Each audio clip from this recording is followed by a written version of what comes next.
Candid conversations with real people in the Texas asphalt pavement industry. From the Texas Asphalt Pavement Association in Buda, Texas, this is Asphalt Unscripted.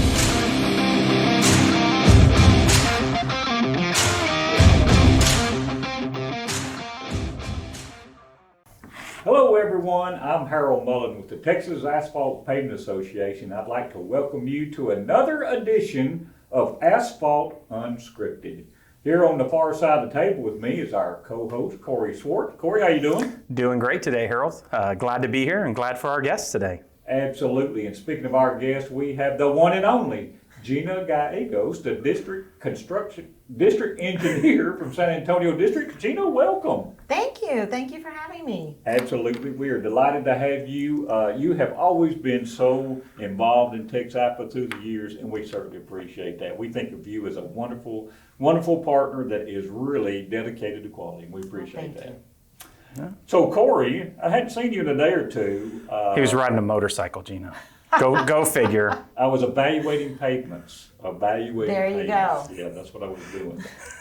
So, just want to make sure, any big issues happening here in the state, any new specifications coming out, test procedure changes, anything like that? Well, right now we're reviewing the 2024 specs, and so we're in the process of that, which has a lot of different changes in there that we'll have to be kind of going over and, partnering with our partner TxDOT to get them done. Okay. All right. Well, then nothing big has happened since I've been gone in 2 days, right? Well, the last time my son did graduate right after that podcast. Now I have an 18-year-old that's going to go to Texas State, a 21-year-old that's going to is going to OU, and then my daughter works for a church here in Buda, Texas. So Very nice. I'm feeling old, Harold. Don't ever feel old. You get old, but don't feel old, okay? That's one right. thing I've learned. That's right. Don't feel old. It's a mindset, huh? So enough Perfect. of you. Yes. Let's go to our guest, Gina. Yeah. Who is Gina? Who is Gina Gallegos? Yeah. How in the world did you went to that school over College Station, I believe. Is that right? Of course.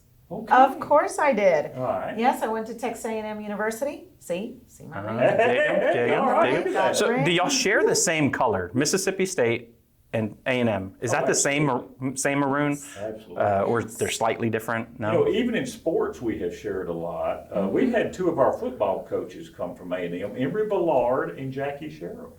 There you go. So see, nice. we share a lot in common. Close ties right Yeah. there. So are you Very from close Texas also? I am. I'm from San Antonio, Texas. Oh, Born and raised in San Antonio. Awesome. And now I'm the DE in San Antonio. Wow. That's fantastic. Mm-hmm. And so over at College Station, you were in the engineering program, right? Yes. I went into civil engineering, and that's what I ended up getting my degree in. And I'm going to be honest with you, I wasn't sure which engineering I was going to go into. I just knew I enjoyed math. Mm-hmm. For me, math just clicked. It was very logical, and that was just something that I gravitated to. And I said, well, let me look at the different engineering majors, and I chose civil engineering and went from there. Wow. Mm-hmm. It seems like that there's a lot of people that aren't connected to civil yet. They go into engineering, but civil isn't top on the list maybe or something like that. But being involved in math and that kind of stuff, gosh, I hope more and more could get involved in civil. So. Oh, I do too. But you're right. People see majors such as aerospace as something really cool or really awesome, something that they can visualize. Oh, I can go work for NASA, things like that. But civil is still not quite there as far as really attracting the younger students that are coming in. But once they realize there's so many different areas that they can study in civil, whether it's water resources or transportation, which is what I ended up really looking at with the transportation courses, or just materials in general. There's so many different areas going structural, for civil that people can do. And these days there's so many opportunities in civil. It's unbelievable. Well, and I'm dealing with it with my son right now. He's good at math as well, so he's kind of accountant, engineering. And so he's trying to weigh that out. And, as an 18-year-old, 19-year-old, those are big choices that you have to make at a young decision to go one path or the other because the tracks are just completely different. And so, yeah, that's civil engineer is not flashy like those other ones, I guess. So, That's true. It's not as flashy. But thank goodness you went civil and you came through Texas A&M and all of a sudden getting a job. I guess TxDOT was your first job, right? It was. Well, how did It you get to still is. TxDOT? Tell us about It that. is. So I did take transportation courses, and you really get to know what TTI is doing. Of course, because TTI is with A&M. Right. And you start really learning about the different things and learning about what TxDOT was doing. Now, I ended up working at A&M for my, I guess, part-time job, or summers was working at A&M. Good. And so I did not work at TxDOT for summers. But then I did not realize they had a summer program. Now, you have to remember, this is back in the early 90s, so I don't know, that was a long time ago. Not that So long that ago. was a very long time ago. But there were other students who were telling me, oh, I worked at TxDOT this summer. And I said, what? I didn't realize they had that. And so I started looking into TxDOT, and I just knew, I said, when I graduated, I wanted to work at TxDOT. And although there were consulting firms and oil companies that I did speak with and interviewed with, but I was really wanting to go to TxDOT. Wow. So I was offered jobs by oil companies and then consulting firms as well. But then TxDOT, I was still poking at them. Hey, I'm over here. And so I did. I ended up getting a job at TxDOT at the San Antonio district, where my hometown was, Wow. which was great. And they actually gave me an opportunity to work in 2 different area offices. So I visited both area offices and chose which area office I wanted to start off at, which was, at the time, it was called South Bear. So now it's called the Bear County area office, but at the time it was called South Bear. And at that time we had a lab in our area office, we had design in our area office, so we did everything out of the area office. Yeah. And that's where I started my career. Wow. Who was the area engineer in South Bear? So back then it was David Bailly. Back Okay. then David Bailly was my area engineer, and I just jumped in there. You start off, so we had a rotation program for young engineers. It wasn't as the formal transportation rotation program that they have right now, that TxDOT has, but back then we still did a rotation program. Okay. And so I did start off in the area office, working in design, learning what the lab did, learning what our maintenance crews did. And then after I worked for a couple of years in the area office in design is when I finally went to construction. Wow. Yes. So you got to understand the entire picture there. Yes, Got to go yes, through that. I Wow. did. I was able to learn everything. And back then, so I am going to tell you, after 2 years in design, I didn't want to go out to construction. I said, I do not want to go out there. It was scary. It was scary. You're working with inspectors you're not sure of. And back then, you were working for a chief inspector. Now, we don't call them chief inspectors anymore, but back then we did. Now they have more proper names, Right. project manager.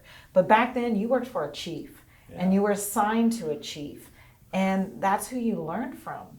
And so I did. I learned from them, and they were the ones who taught me about inspection. And I'm going to tell you, I was scared. Who am I going to be assigned to? I'm about to be assigned to a chief and all these Because inspectors. some of them probably have some Scary. reputations about being a little They bit harder do. than others. Well, they had nicknames. They had nicknames. I'll just give you one example. One chief who I just love and respect, his nickname was the Warden.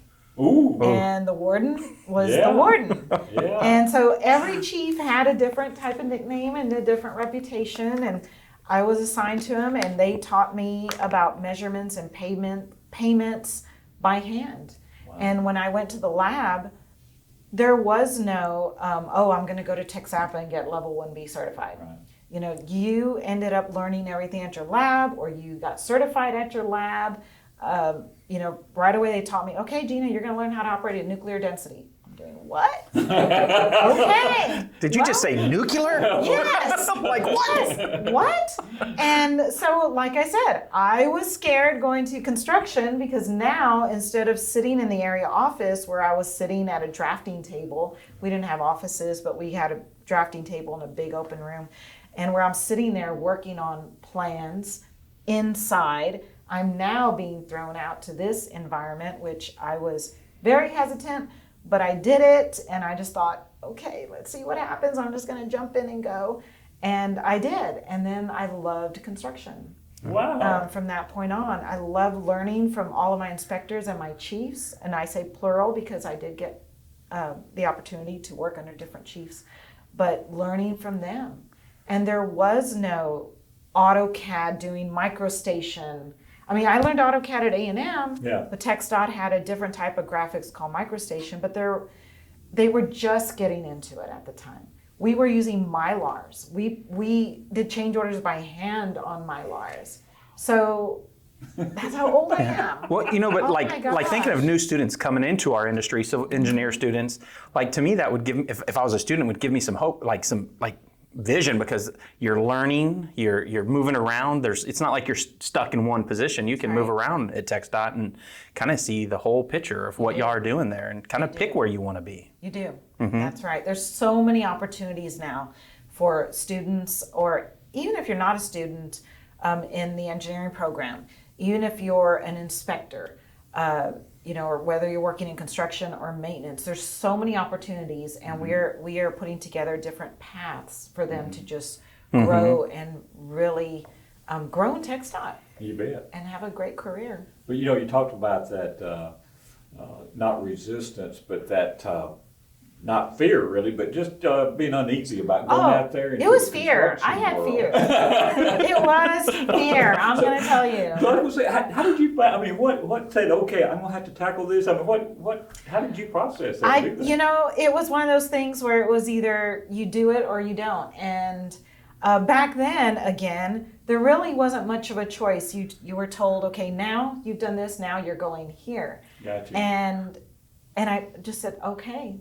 Yes, sir, and that's where I'll go. And so mentally, I had to prepare myself on going, okay, because there was fear, and I thought, I don't know what I'm doing. Right. You go through school, but you just have a degree on paper. You still don't know what you're doing. And so you're going out, and then you design plans, and they put me out on construction on the project on plans that I worked on. And so it looked good on paper. And it looked great on paper, or Mylars, and it looked good on paper. Once you get out there and you look at what you have and you think, oh my gosh, this is not quite right. There's some things that are a little wrong. And so when I worked on my change orders out in the field, I worked on the change orders in the field office and again by hand, making the changes. Wow. And you see your mistakes. You see things that looked good on paper, but not quite in the real world, out in the field on site. You see the differences that you now have to correct or make changes to. So there was fear because I thought, oh my gosh, I worked on these plans and now I'm going to be out there and they're going to have to build it and I really don't know anything. Yeah. And so that's why I learned from my inspectors. I learned from my chiefs. They taught me about testing. They taught me about what to look for. They taught me about, okay, this is how we pay a contractor. And we did it by hand. Wow. We just did it all by hand. We didn't have site manager. So we had our little books where we kept our daily work reports. Like I said, did all our calculations, and then we paid the contractor at the end of the month. We had all of our meetings in the field offices, which we still do. But again, that was back then, and TxDOT has really evolved. And that's why for me, I'm so excited when we have young engineers coming in because there's so many things for them to learn that they may not realize is there at their fingertips. Mm-hmm. And what a valuable education process you got to have by being able to design those projects, then work on that particular project. Oh my goodness, that sounds like the best path, for a designer to actually have to see it, because then your feet are out there, your boots are on the ground, and you have to deal with what you designed. It is, and that's why I tell my young engineers, when you're working on the plans, and they will come to my office and tell me, I don't want to go to construction. And I have flashes. Oh, I'm having a flashback. And I'm thinking, I understand your fear. And I say, but you're going to learn so much. And I really want them to go out onto a construction project on plans that they worked on, because to me, that's just the biggest learning. It's huge. You just learn so much from that. Right. And so I always encourage them, if you can, let's time it to where you'll go out into construction on plans that you worked on and designed. We'll get back to your job in just a minute, but we want to know a little bit more about Gina. And I know you have a wonderful family in San Antonio, and having to juggle the job that you've had through the years and this particular job you have and family.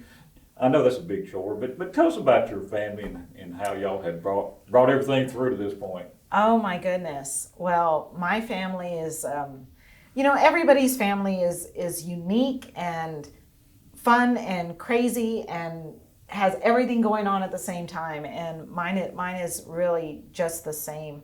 My husband went to Texas A&M, and he also is an engineer, so he understands that part. So you can imagine our fun conversations about engineering and things. But our son, Michael, he just graduated from A&M. And I did not realize that. Congratulations. Yes, Congratulations. Thank you. Congrats, And yeah. his degree is in computer engineering. Okay. And so he chose a little bit of a different path, but the same thing. He really enjoyed math.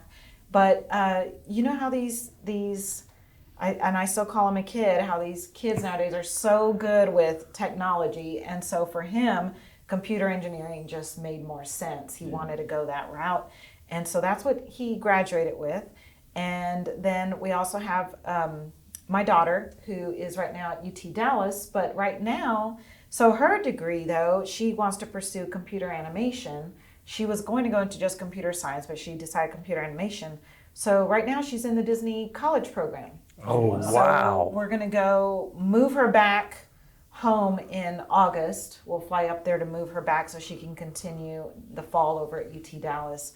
But she's doing that, and What I an started experience. I started thinking, was that there when I was in college? Did I miss out on that too? Because I had no idea that was even a thing. And so she's getting a great experience and really learning all about customer service in every single way, not just in what she's doing, but just in general.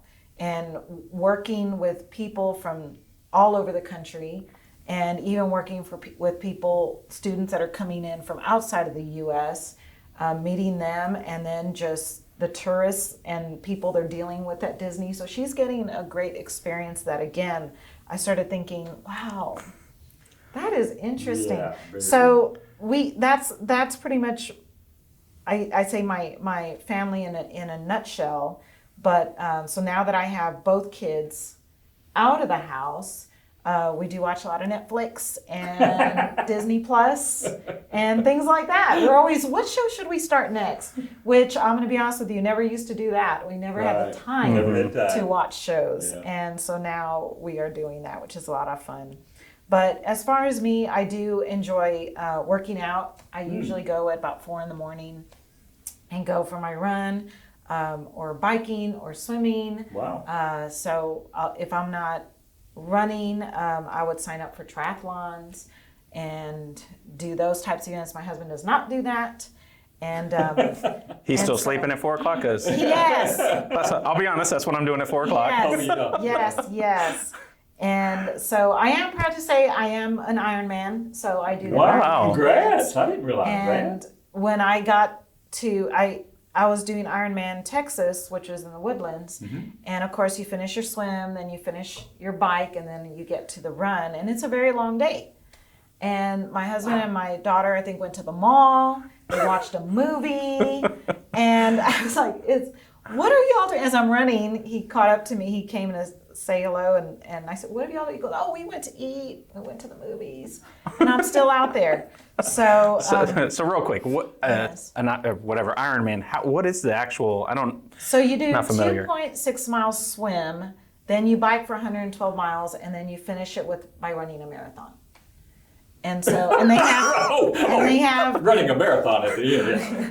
But they have cutoff times. So if you don't meet their cutoff times in each segment, you're pulled out, and if you don't make the swim in a certain time, you're pulled out the run. So by the time you're on the run and on the marathon part, people are getting weeded out and it's not as crowded by that time.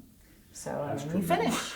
Yeah, So- swimming would get me right off the bat. I don't think I can swim more than 100 yards. Plus two. But here's the Iron Man achievement. I had the Iron Butt achievement. I really do. There's an Iron Butt Association. Wow, Yes, I've and that's- never heard of that. Hold on. It Are we is. going to have to be careful because we might have to cut this or what? I want This to is know more. real. I No. want to know what this Yeah, is. this is for motorcycle riding. And so you have to do 1,000 miles in 24 hours or 1,500 miles in 36 hours. That's the ones I've achieved so far. Wow. So I went I went to 1,500 miles in 33 hours is what we did. Wow. Yeah, that was going from Dripping Springs, Texas to Albuquerque, up to Oklahoma City, over to Dallas, and then back down to Waco, I think is when we got our... To get this award, do you have to have no tickets along the way?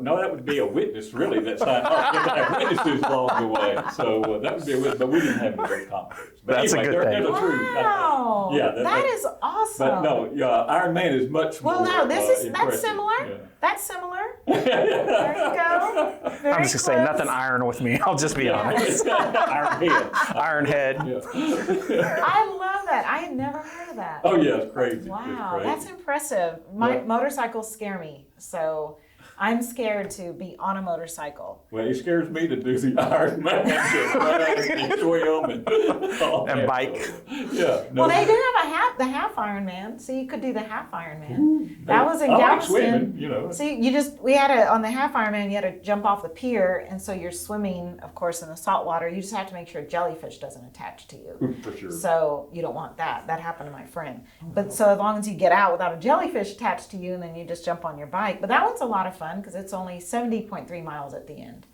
So That's all. that's a lot of fun. That's fun. Oh, I'm married for that. You know, you were talking about your daughter into Disney, and I know you're in the loop with all this, but I just, saw that the movie industry is talking about moving into San Marcos with that huge thing. Have you checked into any of that yet? You heard about that? I haven't yet, but I've heard that they are moving in just because of Austin and then wanting to come in between Austin and San Antonio. And yeah, they're moving into Texas. Yeah, they have a huge campus they're talking about putting there, just really right across from the outlet mall down in San Marcos. wow. So your daughter might be hitting that world at the right time She- with opportunities yes. right here in Texas. Yes, even. So, definitely. And I'd love for her to stay right in Texas. Definitely. I can understand that. I tell you, having kids close by, that's really Yes. for sure. Is there anything else that your husband likes to do outside of work that you're not part, or you are part of? 'Cause I hear you're doing all the Ironman. What? Oh, what's he doing? he enjoys going with my son fishing and Oh, things like okay. that. I'm not a fisherman. I don't hunt. Uh-huh. I'm not into that. Yeah, So so- he prefers to do that, and he does enjoy going to the gym to work out as well. Oh, okay. But he did sign up to run the Disney Marathon with me, so that was fun. Disney Marathon. But that was fun because you're not really going for time. You're running and you stop, take pictures of the characters. Oh, wow. And then you run some more, stop, take more pictures. So you're not really trying to make a personal record or Yeah, anything. yeah. So he did do that with me. He's done that with me for 2 years. And that was a lot of fun. Wow. So That's cool. yeah. So yeah, but I he's hear when you on the- train for it, you don't actually run 26 miles, is what I've heard. No. You always do like, a half marathon, and then the day Yeah, you just or- go do it. Yes, or you might do even up to 18 miles or Mm-hmm. up to 20, and then you go do it. Like even for Ironman, I only bike up to, let's say, 100 miles, and I won't bike the full 112. I'll just bike up to, let's say, 100, and then, turn 100 around miles and on the bike. go do Now I know why you have to get up at 4 to get this stuff Yes. You done. do, you That's do. impressive. You get up early and come home, and everybody's still in bed, and so people are still asleep in the city. So I assume when you're working out, you're listening to music maybe for a Yes. little motivation. What kind of music do you like to listen to? Well, I'm going to tell you my running playlist. Some people tease me about my running playlist because I have all sorts. It'll start off with Christian music, then it'll jump into Spanish music, then it'll jump into AC/DC music. That way to keep me going when I'm already about mile 15. And I listen to all sorts, honestly. I really do. So I have some of my shorter playlists, but my longer ones, I incorporate so many different types of music, just on purpose. Probably keeps your mind thinking about different things. Yes, because and that's usually just when I'm running. If I'm biking, I don't listen to anything. And then of course when I'm swimming, because when you're doing Ironman, you can't have earbuds in your ear at all, because you have to really be aware of what's around you and to play it safe. Yeah. So especially if I'm biking, if I'm on my bike, I will not wear any sort of earbuds just for safety reasons. But my playlist, if I'm doing a long run, that's what I'm listening to. Sometimes it's podcasts. I'll listen to some podcasts. And those will be fun, but really again I'll have, and depending if I'm doing only 4 miles, it might just be a Christian playlist. It's only 4 or 5 miles. It's short. I don't have to have something. Just said short with 4 or 5 miles. And it's nice because early that morning, if I'm listening to a Christian playlist, then at the same time, that's my time for just myself. Mm-hmm. And it kind of calms my mind and things like that. But if I'm doing a long run on the weekends, that's the only time I do it is on the weekends, as my long distance. Then that's when I mix up my Spotify. Well, you've challenged me. I've been waking up every morning and I've been walking 2 or 3 miles. It's great. Walking, but it's a start. But now I know I have to step up the game. No, because that is awesome. That is fantastic. That is great. Harold's going to start doing it too now, right, Harold? Well, Harold can be on his motorcycle. Oh, yes. Beside you. I'll help you for it. I'll need the motivation. There you go. So let's kind of go back now to the TxDOT and your work experience. One of the things we're really looking at is mentors. So who's a mentor in the past that you can kind of just go back, and it could be multiple ones that kind of made a huge impact in your career? Well, I'm going to tell you, I have so many different mentors. And for me, my chief inspectors that I mentioned earlier, my chiefs are my mentors. The ones that taught me out in the field and that explained construction to me. And I watched the way they worked with the contractors and the way they could do business. Now, again, back then in the 90s, we did business a little bit differently. And I say the things that they did out in the field, it wasn't so formal. They built those relationships with the contractors, which I think is still important today. But they did build those relationships, and they were able to make a lot of very reasonable accommodations out in the field and make changes that they felt were needed, because these were the guys that could taste asphalt. Mm-hmm. These were the guys that knew. Right. They could walk in and smell it and tell you what it was, what was going on that day. And those were the people that honestly were my mentors. One of my mentors, Les Samsel, he was a chief inspector who passed away. And he was someone that I wouldn't hesitate, even after he retired, that I knew I could call and ask him, what are your thoughts on this? Wow. Mm-hmm. What do you think? And he would tell me yes, no, or I would look at this, or don't forget to check that. He was that type of person. Even though he retired, he didn't hesitate. And then again, moving on in my career at the district office, David Castile, he was a DE. And David Castile gave me the opportunity to be an area engineer. Mm-hmm. Because I in my career, I ended up becoming an area engineer. I became a director of construction. Then I moved on to be director of construction division, where my supervisor at the time was Michael Lee. So then, sorry about that. Michael, if you're listening, I love you, buddy. So I learned a lot from him, because Michael Lee came from a different type of district than where I came from in San Antonio. And so he was able to, and he also had different types of experience than what I had learned. And even with him knowing maintenance so well. Mm-hmm. And so I learned from him in that. And then Bill Hale, who was our chief engineer, I learned so much from Bill Hale. Mm-hmm. And Bill Hale was also the type that didn't hesitate to, and the same thing with Michael Lee, it wasn't an 8-to-5 job.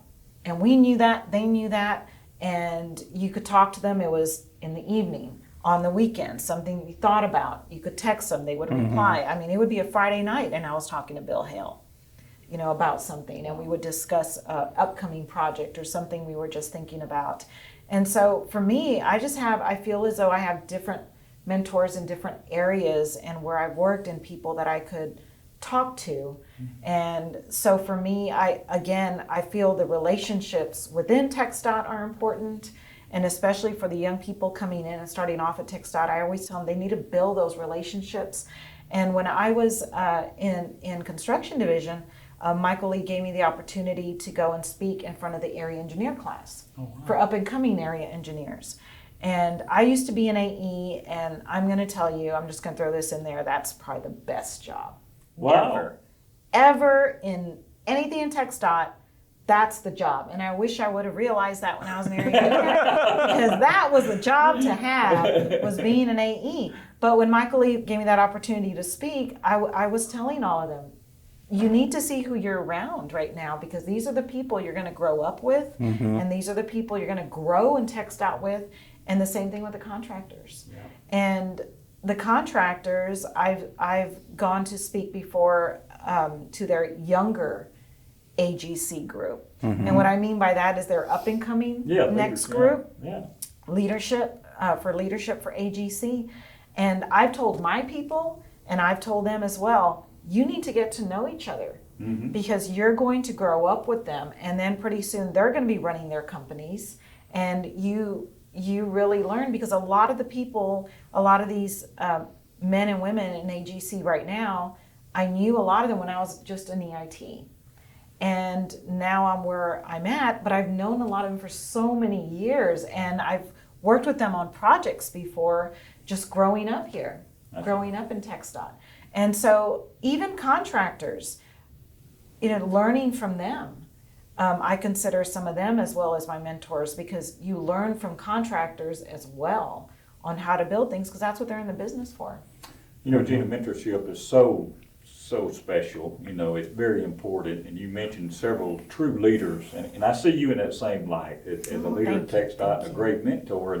And one of those ways I see that is through the Women of Asphalt. When we first came out with that Texas branch of Women of Asphalt, you immediately wanted to come in, and you've been very active in that. And I know you're a huge mentor through that. Can you tell me about that? Well, I think Women of Asphalt is huge, and I am so glad that it started here. I think that's something that we needed, and that is something that I feel is still not well known. People still don't know enough about it, and they're not sure what exactly does Women of Asphalt do. So back in the San Antonio district, I have mentors assigned to all my young engineers, including myself. And we have mentors not just to engineers within our district, but I also mentor some that are not engineers, even in other districts. And I've been talking to them about Women of Asphalt and telling them, well, you need to look at this and get involved. And a lot of them to this day, just yesterday, I sat with a mentee, and she told me, Gina, I still don't know. And she does not work in the San Antonio district. She works in another district. And she said, I still haven't heard about it in my district. And so that is something that I feel we still need to get out there more. Yeah. And I think TxDOT could play a huge role in that, and bringing that together, because we're trying to help that with diversity and bring in more women. And women right now, the percentage is still very low. And I think Women of Asphalt could be a huge player in that, and helping women throughout industry and throughout TxDOT just come together and talk. When we did a podcast with Women of Asphalt, and I sat there with Natalie Parker Wiseman and, Amy Martin, who works with TTI, she works for A&M, and she teaches over there. She's a professor. She teaches at A&M. And so between her and listening to her experience, and then what I do at TxDOT and listening to Natalie and what she does, those are so many different areas, completely different areas, but coming together in Women of Asphalt, like I said, I think it's just huge. And I really hope that we're trying to build Women of Asphalt.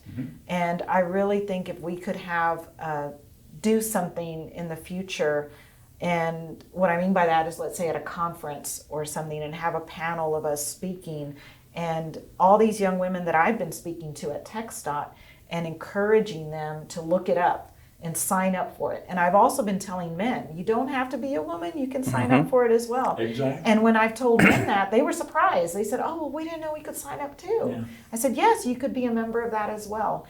And I've talked to many men in my district that are willing to support it in their offices. And it's really just to help up and coming people just be aware, and I'm talking from high schools as well, Yeah. and just to know what we're about, know what this business is about, understand what we do, and know how TxDOT works with not only universities and their research projects, but works with industry, how we work side by side with the contractors, the suppliers, and everyone. You bet. And just giving that knowledge and educating people. And I feel like that's where Women of Asphalt comes in, is just a huge educational opportunity for us. It does, and I tell you, I just really appreciate the initiatives that y'all are taking on. I mean, that education part, the workforce development part from high schools forward, you're just doing a great job with that. And I just really appreciate your willingness to jump in there, and you were one of the first ones, and y'all are doing a great job. I mean, that's just mentorship again. Yes. No, Women of Asphalt, and I say they, meaning the young ladies doing this, and Natalie helping push this on her end. I think it's awesome. It's phenomenal. Well, we do want to provide more opportunities to that exposure, and that's a great idea of having a panel at our meetings. We can certainly do that, and like you said too, men can be a member of the Women They of can. Asphalt. Men can be a Yeah. member. I am a member. I am too. So we appreciate that. Yes. One thing, Corey, I know you want to come up with is the next question there. Yeah, what's a common myth that you have with your job as the district engineer? I would have to say that one myth that I've heard is, do DEs just sit all day in meetings? And you know what though? But I don't know if that's so much a myth. That is what I heard. Well, isn't a DE just you're sitting in meetings all day? Because that's all I've heard my DE does, or that's all that I see what DEs do, is they just sit in meetings all day. So what exactly do they do? And I know I've talked to my young engineers group and talked to people who I'm mentoring, and DEs have so much more than just sitting in meetings. And of course, meetings are huge and they play a huge part. But we really, I would have to say, communicate with each other as well, with the issues that we're dealing with. If problems happen out on construction projects and they get escalated, DE has to make that final decision. Yes. It gets escalated past the construction engineer, past the area engineer, and then past the director of construction. And sometimes it's sitting at my desk and I'm sitting there meeting with them. DEs have to also take care of maintenance in their district.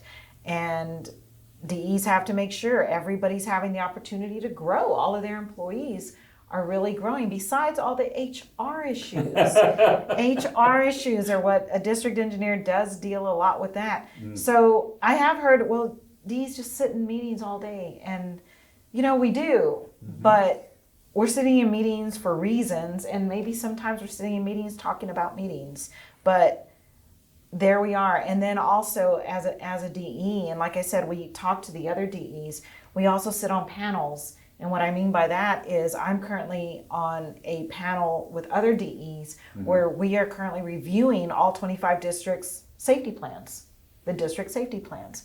I've sat on panels where we're reviewing everybody's bridge program. Wow. We're reviewing everybody's 4-year pavement plan. So DEs have to help each other, and we also do that on the side. Besides running our district, you're also helping on these panels that are statewide. And so there's some statewide initiatives that you're doing.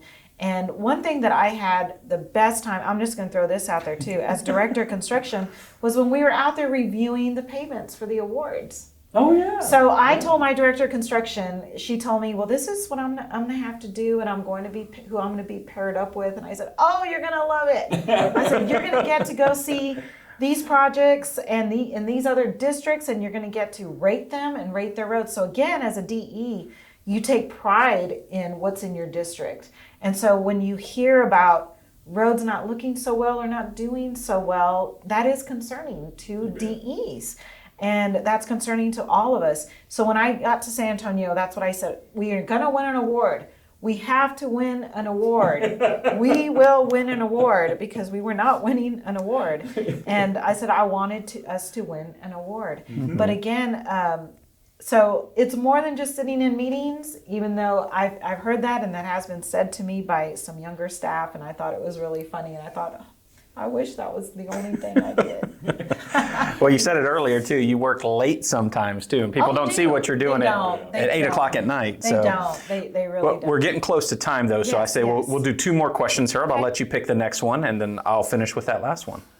You know, there's just so many things I want to talk to Gina about. I know. She just talks about her experience and how wonderful that experience is. And It just thank you is. for It participating in our evaluation process for the award program. That is such a valuable thing It is. that you've done for us. And it's really helpful to see those other pavements like that. So I could talk all day on things like that. But and also our PIQ meetings, you're so supportive of all those, and that gets you involved in those hands-on issues that we have in districts. And thank you so much for that, because you were very participatory in those type of things, and have always wanted to have those in your district. So thank you so much. No, thank I think you. it goes back to what she was saying earlier too about relationships, and that's why Yes. if you don't know the people, how do you build those relationships? How do you even communicate? So with that, the one thing I want to know is, what's your biggest challenge right now as a district engineer of San Antonio? I'm going to be honest with you. I would have to say HR issues. Yeah. HR issues play a big part. And, you know, building projects is one thing. Working with the contractors. Contractors, we work together. We have one common goal, which is to build that project and to see it come to fruition, see a successful job. And like I said, wanting to win an award for the job. Yeah. But HR issues are completely different. And sometimes you get blindsided by something. Sometimes you're just sitting there saying, what just happened in my district? What? And as a DE, you're responsible. And so you have to address that issue. You have to take care of it. And it has nothing to do with being an engineer. It has nothing to do with running a project. It has nothing to do with ensuring that your budget is met, whether it's for maintenance and making sure they have the proper equipment, materials, and so forth. It has nothing to do with labor, materials out on projects. It's People. an HR issue. It's people. And so really our job, besides building a construction project, besides building roads, besides building bridges, it's people. And, you know, TxDOT is still about people in the end, and building, like I said, those relationships with contractors. But those HR issues, I'd have to say, are my biggest challenge, because I could be really busy or excited that I'm about to go out to a project, because honestly, I get excited when I get to go out to projects. And then all of a sudden, I'm stopped in my tracks because I get a phone call that I have an HR issue. And I think, okay, let's go deal with that. You know, unfortunately, I think a lot of people are finding themselves with that challenge these days. There's more HR issues, it seems like, than ever before. I mean, there's a change. We've already dealt with the issue with me, Harold. We don't need to keep talking about it. Constant challenge. Yeah, like Yes. constant But, and I guess what ties into that too with the HR issues is if you have to let someone go, a big issue that we have is replacing them. It is. And right now it's so hard to bring in qualified people into what we do, and to find those people that have those credentials or have that background and that really want to work for us or jump in there and that have that experience that we want and that we look for and that we really desperately need. So when something happens with an HR issue, that's also what's very difficult, is replacing the person. Yep, it really is. And that's why the programs that the Women of Asphalt are working on with workforce development is so important. 'Cause Yes. It is communicating with people to Communicating come with in and what the everyone. opportunities really are. Yes, It's bringing them in, educating them, Yep. building relationships. It's kind of very holistic. it is. So. Very. So Corey, you said our time is drawing court. Yes, yes. Close, so So we're going to end with some advice. yeah, there you go. Not us giving you advice, but if you were to give advice to someone coming in to our industry and starting out a career here, what would it be? Absorb as much as you can. Learn as much as you can. Reach out to people. Don't hesitate to ask questions. And just don't be afraid. Just do it. People are here to help you. Everyone wants to see you succeed. So if it's a new person just coming in, learn. Be a sponge, absorb it, and build the relationships.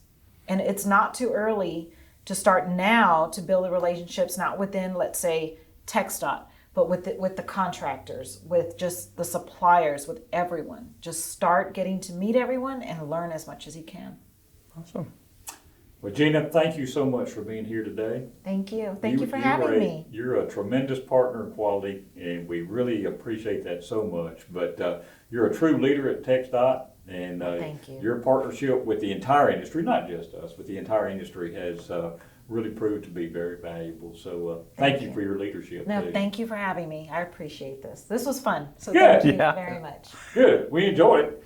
Corey, we'll be back next month too, and I think we're going to be on a field trip. Is that correct? Hopefully it goes well. We'll be in Lufkin, Texas. Okay. Nice. Very nice. Yeah, we're not going to say who the guests are yet. Yeah. It'll be a secret. But, That should be fun. Yeah. That sounds like a fun trip. Well, great. But Gina, thank you once again. Corey, thank you. And thank everybody out there in the digital world for tuning in to Asphalt Unscripted.